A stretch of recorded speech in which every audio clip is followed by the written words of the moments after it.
వినేవాడు వెర్రోడైతే చెప్పేవాడే కేజ్రీవాల్ అనుకుంటా. తాజాగా మరొక కథ నడిపాడు. ఆయనకి అక్కడ కంప్యూటర్ ఇవ్వలేదు, లేకపోతే మనుషుల్ని ఇవ్వలేదు, టైపింగ్ ఆయన ఏం చేసి సంతకాలు పెట్టడానికి లేదు. ఈడీ కస్టడీలో ఉండగా రెండో ఉత్తర్వులు ఇచ్చాడు.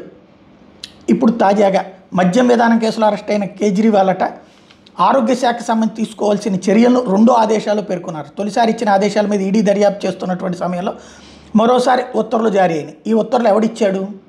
ఆయనే వెళ్తా ఓ 10 ఉత్తర్వులు తయారు చేసి సంతకం పెట్టించి లెటర్లు రాయడం ఏంటి? ముఖ్యమంత్రి అయిన తర్వాత ఆర్డర్లు కదా వేసేది. ఆర్డర్లు ఈడీ కస్టడీలో నుంచి ఎట్లా వేస్తాడు? వేసినట్టు ఒక భ్రమ కల్పించడం, భ్రమల ప్రపంచంలోకి తీసుకెళ్తున్నాడు కేజ్రీవాల్ అని సాక్ష్యం. తాజాగా ఆరోగ్య మంత్రి భరద్వాజ్ ఆర్డర్లు చదివి వినిపించాడు. దాన్ని నమ్మమని చెప్తా ఉన్నారు. ఈడీ ఎక్కడి నుంచి వచ్చినారా ఈ ఆర్డర్లు అంటుందన్నమాట.